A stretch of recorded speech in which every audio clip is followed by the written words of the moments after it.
Assalamualaikum warahmatullahi wabarakatuh. Selamat datang di channel Jejak Profesor. Apa kabar sahabat JP Channel ya? Saya doakan semoga sahabat semuanya dalam keadaan sehat walafiat dan dimudahkan semua urusannya. Di bulan lalu ya, di bulan Januari sudah ada informasi ya, pengumuman mengenai penerimaan ya, atau diterima atau ditolak pengajuan jabatan fungsional ke lektor kepala dan profesor. Ada yang mendapatkan kabar yang baik ya, dengan memperoleh ya, jabatan fungsional atau jabatan akademik dosen yang baru. Ada yang masih ditolak ya, masih kurang beruntung ya.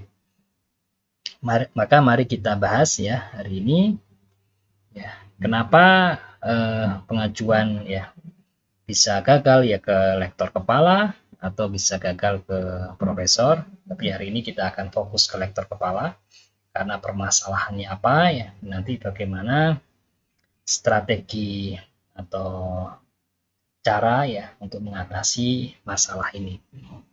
Nah, ini juga kita harus mengacu ke regulasi yang terbaru di Permendikbudristek ya, nomor 25 nomor 52 tahun 2025 dan juga juknis layanan pengembangan profesi dan karir dosen. Persyaratan administratif lektor kepala ini harus dipahami ya, bahwa persyaratan administratif yang harus dipenuhi untuk naik ke lektor kepala mencakup berbagai aspek ya, kinerja dosen yang terukur ya dan berkesinambungan ya selama 4 semester lah ya setelah SK lektor ya, dan terukur karena memang ada standar angka kreditnya yang harus dipenuhi. Setiap persyaratan dirancang untuk memastikan dosen memiliki track record yang konsisten dalam tridharma, pengajaran, ya, penelitian, dan pengabdian masyarakat. Ada 6 pilar ya persyaratan administratif. Yang pertama, harus memenuhi ya beban kerja dosen selama 4 semester berturut-turut ya. Setelah SK jabatan akademik dosen yang terakhir ya, setelah itu BKD-nya 4 semester terpenuhi. Nah, dari situ nanti teman-teman semuanya bisa mengajukan ke lektor kepala. Apabila 1 semester BKD-nya tidak memenuhi ya maka harus mengulang dari awal ya, hitungan 4 semesternya. Nah, kemudian persyaratan yang kedua, proporsi penelitian ya, proporsi penelitiannya 40% dari total angka kredit. Total angka kredit di lektor 200 ya. Kemudian ini 200 ya, yang dibutuhkan di lektor kepala 400 ya. Berarti ada kebutuhan 200 ya. Nah, kemudian 40%-nya dari 200 yaitu 80 AK itu harus berasal dari butir penelitian. Nah, kemudian persyaratan yang ketiga, IKD lektor kepala memenuhi indeks kinerja dosen ya, pada jabatan akademik lektor kepala. Kemudian persyaratan yang keempat ya, predikat kinerja ya minimal baik berturut-turut ya selama 2 tahun atau selama 4 semester. Tapi kalau penilaiannya selama setahun ya berarti selama 2 tahun. Nah, kemudian untuk syarat khusus ya, syarat khusus 1 publikasi ilmiah berkualitas ya atau hasil karya seni. Kemudian yang ke-6 ya, pilarnya adalah lulus uji kompetensi sesuai ketentuan yang berlaku. Lulus uji kompetensi ini bukan ujian secara terpisah ya, tapi ini sudah include termasuk ya penilaian yang berkaitan dengan termasuk syarat khusus ya, baik persyaratan administratif maupun persyaratan secara substantifnya. Dan juga terkait dengan nilai dari angka kreditnya dan semuanya ini. Nah, di situ jadi bukan uji kompetensi yang dilakukan secara terpisah. kita masuk ke syarat khusus. Nah, ini biasanya yang menjadi kendala itu teman-teman adalah pada publikasi ilmiah yang berkualitas. Dosen harus menghasilkan minimal 1 publikasi ilmiah. Jadi kalau di permen yang baru itu tidak berbeda dengan aturan yang sebelumnya, ya. Di Kepmen nomor 63 ya tahun 2025 itu ya masih sama ya dengan di permen nomor 52 ini. Jadi untuk ke lektor kepala itu masih ya 1 publikasi ilmiah. Jadi ini ya bisa dimanfaatkan oleh teman-teman semuanya, rekan-rekan dosen untuk bisa mengajukan ke lektor kepala yang memenuhi standar kualitas tertentu sebagai. Nah, di sini penjelasannya sebagai penulis pertama dan juga sekaligus sebagai penulis korespondensi. Jadi kalau teman-teman ingin mengajukan ke lektor kepala dan memang memiliki kontribusi ya, yang paling signifikan dari artikel yang akan dipublikasikan, maka selain sebagai penulis pertama, ya teman-teman juga harus menjadi penulis korespondensi agar persyaratan ini ya bisa dipenuhi. Kalau di peraturan atau regulasi sebelumnya itu masih hanya sebagai penulis pertama. Nah, ini yang penting harus dipahami ya agar kita nanti ketika akan mengajukan ya satu artikel sebagai syarat khusus ya akan terpenuhi ya, karena kita sebagai penulis pertama juga sebagai penulis korespondensi. Nah, sekarang kita masuk ke sebenarnya di dalam juknisnya itu ada 3 pilihan syarat khusus untuk lektor kepala. Nah, ini teman-teman semuanya bisa memilih salah satu. Mari kita coba cermati ya salah satu masing-masingnya ya. Yang pertama, artikel di jurnal internasional bereputasi. Yang kedua, artikel di jurnal nasional ya, atau jurnal nasional terakreditasi. Dan yang ketiga yang berkaitan dengan bidang seni. Nah, di sini untuk artikel JIB ya satu artikel di jurnal internasional reputasi ya minimum Q3. Ya, minim. Jadi ada standar kuartilnya. Kalau di regulasi sebelumnya tidak ada standar kuartilnya. Jadi hanya menyebutkan kalau untuk pengajuan ke guru besar atau profesor SCR-nya di atas 0,1. Ya, kalau jurnal impact faktornya di atas 0,05 ini sama. Kalau yang sebelumnya SCR-nya di atas 0,1, tidak ada standar minimum untuk kuartil. Nah, di sini untuk opsi yang pertama itu jurnal internasional bereputasi minimum kuartil 3 ya dengan SCR di atas 0,2. Jadi teman-teman kalau memilih opsi yang pertama itu harus diperhatikan tentang SCR-nya. Ya, jadi kalau kita akan submit artikel maka yang harus kita lihat selain kuartil ya selain kuartilnya juga harus melihat pada Simaku jurnal ranknya. Nah, ini bisa dilihat langsung di Scopus ya. Ada pertanyaan di kolom komentar apakah menggunakan SCR atau menggunakan yang ada di Scopus ya, maka gunakan yang ada di Scopus karena yang ada di Scopus itu ya itu nilainya atau skornya lebih update daripada yang ada di Simaku ya. Kemudian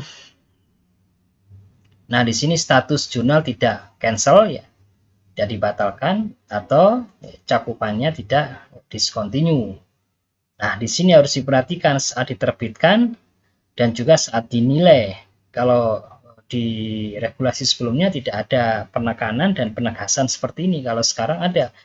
Ketika artikel kita publish, ya misalnya publish di tahun 2000, misalnya publish tahun 2025, kemudian kita akan mengajukan ya di tahun 2026. Ya, maka ketika terbit ya masih terindeks di Scopus, maka ketika dinilai di tahun 2026 ketika kita mengajukan ke lektor kepala masih di kuartil 3. Kalau ada penurunan kuartil ketika diterbitkan kuartil 3, kemudian ketika dinilai kuartilnya menurun ya menjadi kuartil 4 ya, atau terjadi penurunan SCR misalnya, SCR yang sebelumnya di atas 0,2 kemudian saat dinilai SCR-nya menurun ya menjadi di bawah 0,2 ya, atau 0,2 ini masih termasuk tidak diakui. Jadi ini harus di atas 0,2.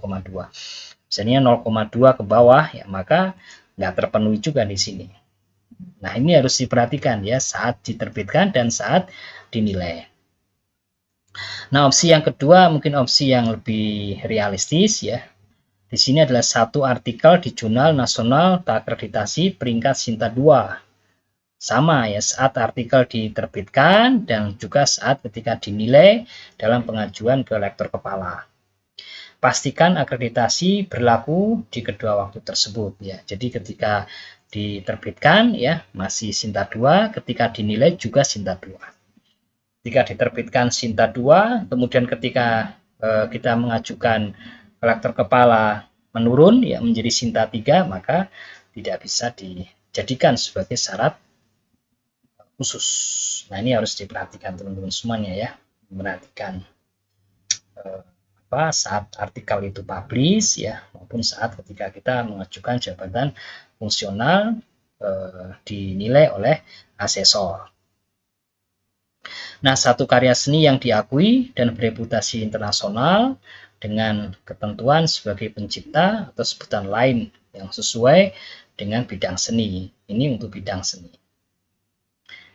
Nah, sekarang kita masuk ke strategi pemilihan publikasi. Pemilihan publikasi yang tepat itu sangat menentukan keberhasilan pengajuan ke lektor kepala, teman-teman semuanya. Nah, maka ini bicara skala prioritas ya, prioritas pemilihan. Kalau ada CIB ya, teman-teman semua itu bisa dipilih. Dan baru kemudian Sinta 2. Tapi tentu harus diperhatikan juga tadi indeksnya itu saat diterbitkan dan juga saat dinilai. Ya, baik di CIB-nya maupun di Sintanya, di Sinta 2-nya itu harus diperhatikan. Kalau terjadi penurunan kuartil atau terjadi penurunan SCR, ya maka kita alihkan aja ke Sinta. Kalau masih bertahan di Sinta 2, ya, maka kita bisa ya mengajukan artikel di Sinta 2 saja. Untuk CIB Scopus pastikan SCR itu di atas 0,2 baik saat diterbitkan maupun saat dinilai. Untuk CIB yang WOS pastikan ya jurnal impact faktornya masih di atas 0,05. Jadi ini bukan lebih besar sama dengan, tapi ini lebih besar dari 2, ini lebih besar dari 0,05. Nah, kemudian juga untuk verifikasi konsistensi indeksasi jurnal. Nah, tetap bertahan yang tadi kita sampaikan di awal, tetap bertahan di kuartil 3, tetap bertahan dengan SCR di atas 0,2, tetap bertahan di Sinta 2. Cek status saat diterbitkan dan saat dinilai. Jadi prioritaskan CIB dulu kalau ada, kemudian verifikasi metriknya, ya konfirmasi tentang SCR, CF dan indeksnya untuk yang Scopus ya. Kemudian cek keberlanjutannya ya, dan nilai stabilitas jurnal. Nah, itu yang strategi pemilihan publikasinya teman-teman semuanya. Nah, sekarang kita akan lihat dokumen korespondensi ya, kunci sukses ya. Nah, di sini review substansial. Fokuskan pada review yang substansial dari editor dan reviewer. Banyak kegagalan terjadi karena hanya ada review teknis atau formalitas tanpa substansi ilmiah. Nah, ini yang paling sering terjadi, teman-teman semuanya. Ini harus diperhatikan ya, kalau kita bisa ya menggali informasi ya dari rekan sejawat kita ya, teman kita yang sudah publish di satu jurnal, kemudian kita bisa mengetahui bahwa jurnal tersebut ya melakukan review secara substansi, maka itu kita pilih. Ya, kita bisa menjadikan itu sebagai pertimbangan pemilihan jurnal. Tapi kalau kita mendapatkan informasi atau pengalaman dari rekan-rekan kita yang lain yang sudah publish di jurnal tersebut, ya reviewnya hanya review yang sifatnya hanya review yang sifatnya teknis dan pasti akan diterima. Nah, itu kita hindari. Terlebih kalau itu untuk syarat khusus. Kalau bukan syarat khusus tidak masalah. Tapi kalau itu menjadi syarat khusus karena yang dinilai oleh asesor itu adalah syarat khusus. Nah, ini yang sering bermasalah adalah pada review substansial, meskipun antara asesor itu terjadi perbedaan. Tapi teman-teman semuanya, kita perlu ingat bahwa untuk ke lektor kepala itu asesornya hanya satu.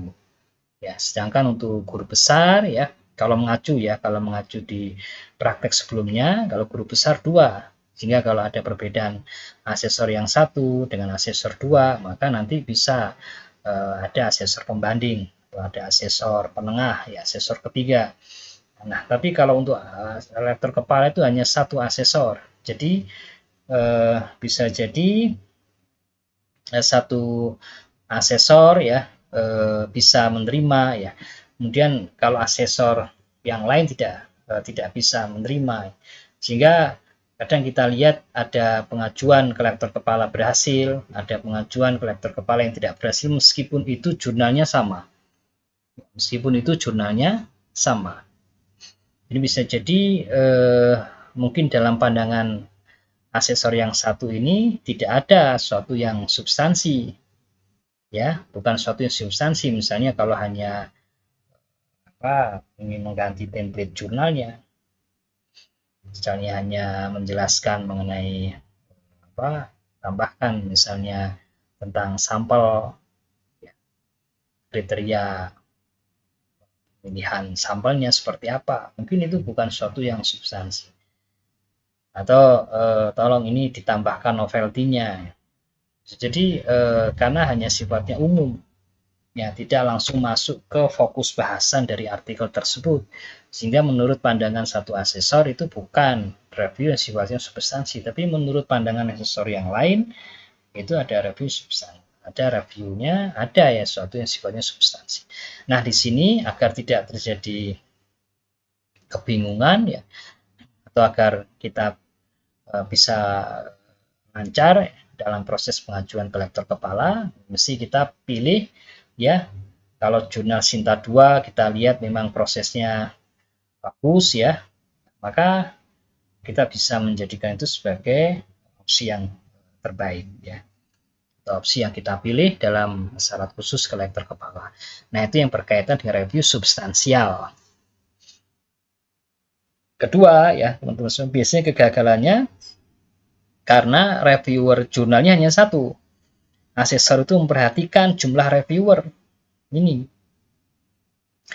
publikasi dengan hanya satu reviewer dianggap kurang memadai dan sering menjadi penyebab penolakan pengajuan. Bisa jadi ini enggak satu reviewer, tapi bisa jadi ini satunya itu bukan reviewer, tapi satunya itu editor. Ya, sehingga dalam jurnal tersebut tidak ada review yang dibuat oleh reviewer. Itu hanya review yang dibuat oleh editor. Sehingga karena hanya satu reviewer, ya, maka yang terjadi ya biasanya sih kalau ini sudah mafhum atau ada kesepakatan lah di antara para asesor untuk menolak pengajuan yang dimana hanya satu reviewer. Biasanya kalau Sinta 2 itu minimal 2 reviewer. Ya, karena kita sebagai reviewer di jurnal Sinta 2, di beberapa jurnal Sinta 2 ya mesti reviewernya 2. Bahkan kalau di jurnal Scopus ya bisa Q2 atau Q3 ya. Itu ya banyak reviewernya, bisa 3, bisa 4. Bahkan kalau yang pernah saya review di Journal of Linear Production itu bisa satu artikel direview oleh 5 orang. Ya, di JABR ya, di Journal of Islamic Accounting Business Research-nya Emerald itu reviewernya bisa 4 reviewer. Nanti ketika terjadi perbaikan, ketika sudah ada perbaikan dan direview lagi, bisa jadi reviewernya lagi berbeda dengan sebelumnya. Nah, disitulah nanti bisa ya, bisa minimal 2 aja cukup lah sebetulnya ya bicara asesor itu. Tapi kalau satu nanti biasanya menimbulkan pertanyaan besar bagi asesor terkait dengan kualitas dari jurnal. Nah, nanti juga kaitan sama kualitas jurnal nih. Hindari jurnal yang terindikasi predator atau mudah untuk publish. Jurnal seperti ini menimbulkan subjektivitas asesor dan meningkatkan resiko penolakan. Nah, yang lain adalah misalnya berkaitan dengan terindikasi ya termasuk jurnal predator atau mudah untuk publish ya. Nah, ini harus hati-hati khususnya kalau ini saya lihat pada jurnal yang ada di beberapa jurnal yang ada di Scopus ya. Sehingga kalau hanya sekedar formalitas ya biasanya itu review ya hanya sekedar formalitas, kemudian nanti dipublish ya karena di situ EPC-nya termasuk mahal ya, artikel processing charge-nya, maka besar kemungkinan seperti ini tidak diterima, apalagi kalau dalam satu nomor terbitan itu jumlah publikasinya sangat banyak, gak wajar dan tidak konsisten jumlahnya dari satu nomor terbitan dengan nomor terbitan yang lain, atau bahkan kalau template-nya tidak sama, nah ini juga pokoknya dihindari saja ini. Biasanya untuk jurnal-jurnal yang terindeks Scopus ya, yang baru masuk di Scopus itu ya teman-teman harus berhati-hati. Dan biasanya misalnya terindeks di Scopus tahun 2025 ya, ini harus berhati-hati kita ya, karena bisa jadi tidak lama dia tidak akan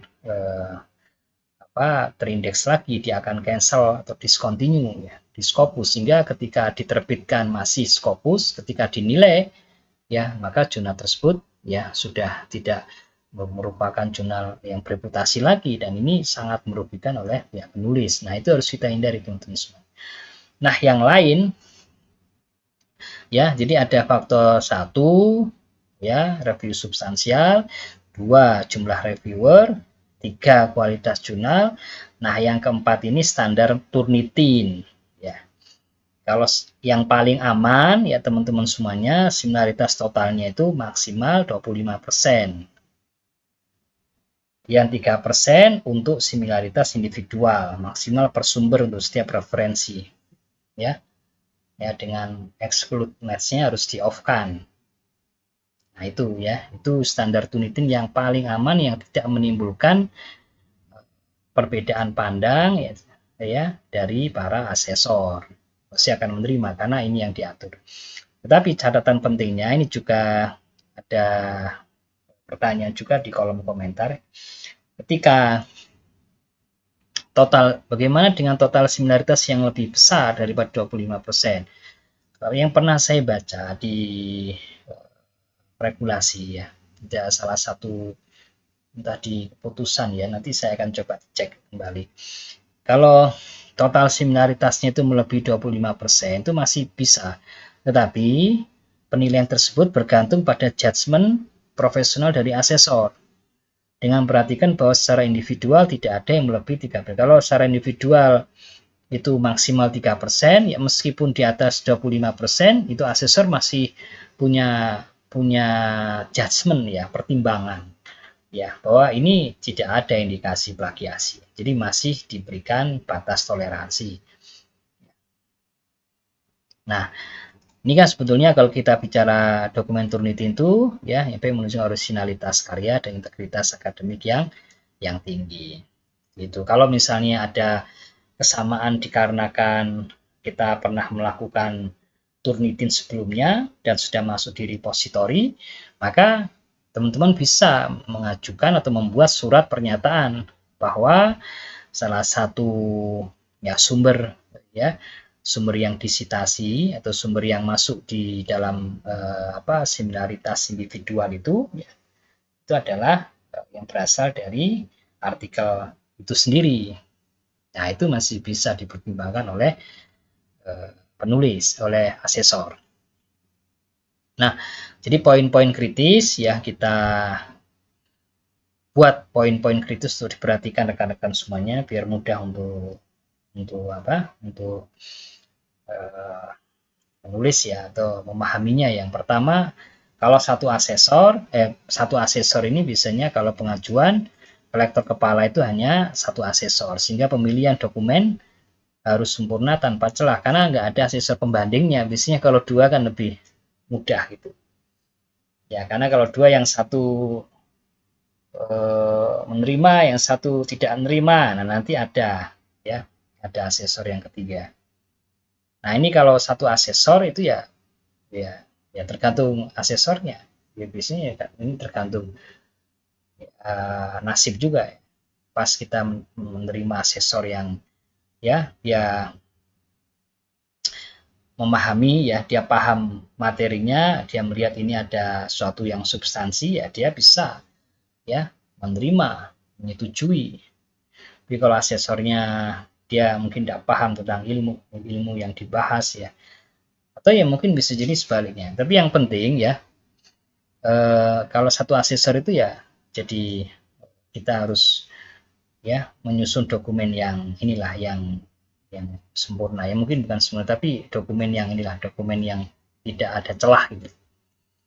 Nah kemudian yang kedua, konsistensi status jurnal. Jadi verifikasi status jurnal tidak hanya saat publikasi tapi juga saat dinilai oleh asesor untuk menghindari penolakan.